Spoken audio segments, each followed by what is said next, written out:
thématique est choisie normalement par le président du festival, directeur aussi, président de la Fondation Esprit de Fès, M. Zwuten, qui, avec un groupe, réfléchissait à la programmation. Donc à partir de cet aimant-là, j'essaie de développer une programmation et de pouvoir avoir l'idée de faire tout un parcours musical à travers le monde. Donc vous avez d'abord le premier pôle, c'est la création. La création, c'est une institution maintenant, cette création du Festival de Fès. C'est le point de départ. Et puis on a effectivement mis tout un système en place de projection, de mapping.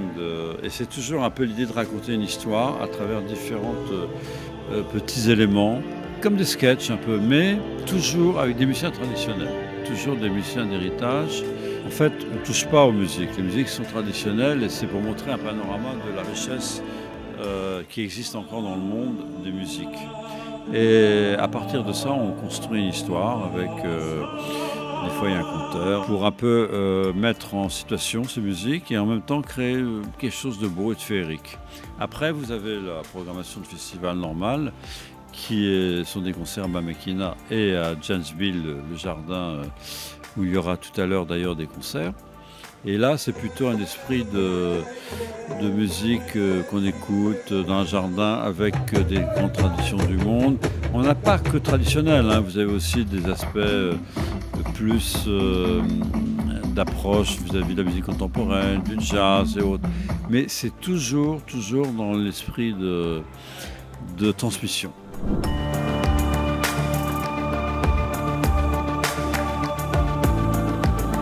Tout à fait.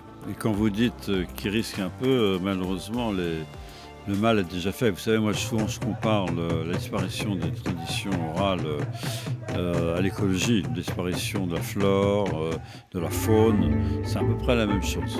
Beaucoup d'instruments disparaissent, pas simplement parce que ça peut paraître idiot, mais il n'y a plus le bois pour le faire, la sécheresse, il y a beaucoup de problèmes aussi qui sont liés à l'environnement dans les musiques traditionnelles, parce que ce sont des musiques souvent d'origine orale ou nomade qui vivaient de la nature. Et donc maintenant, plus vous avez les problèmes majeurs qui se posent sur les problèmes politiques d'exil. Combien de pays maintenant sont dans des situations d'exil? Énormément, hein, je veux dire, on a connu la Syrie, l'Ukraine, beaucoup de pays comme ça. Donc vous avez beaucoup de musique traditionnelle qui se retrouve dans un monde urbain, souvent en Europe. Des musiciens qui ne vivent plus chez eux dans l'environnement et qui donc ont une tradition qu'ils réinventent eux-mêmes à leur manière, un peu, c'est un héritage. Donc c'est vraiment un début de premier, c'est de montrer contre l'uniformisation du monde, si vous voulez.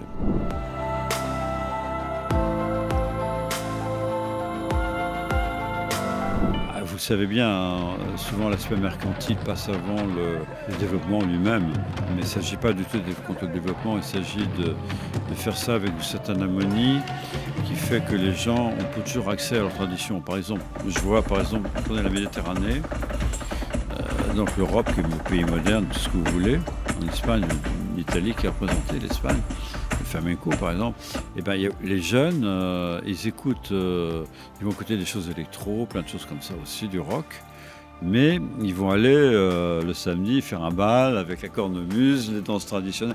Ils ont une double culture comme ça, une espèce de dualité, et c'est assez beau, je trouve ça assez beau, parce que c'est le respect de soi-même.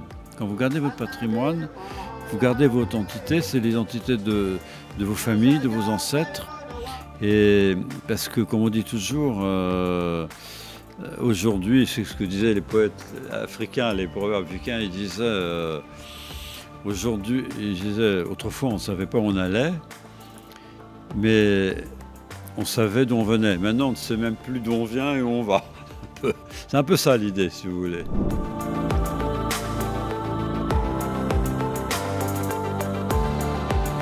Il y a toutes sortes de concerts, il y a les grands concerts à Bamekina qui vont continuer avec des soufis, notamment de Mevlevi, turc. Il y aura aussi de la musique andalouse encore, Miguel Poveda, le grand chanteur de flamenco. Et puis à côté de ça, à Janesville, il y a des choses très variées. Ça va des femmes bardes du Kazakhstan, des chanteuses iraniennes, des traditions plutôt jazz mais inspirées par des rituels. Vous avez beaucoup aussi de créations, notamment de danses qui sont liées aussi au sacré d'une autre manière.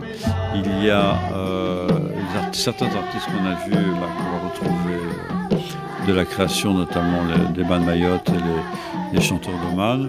Et puis là, on finit généralement tous les soirs avec des nuits soufis, des nuits soufis locales.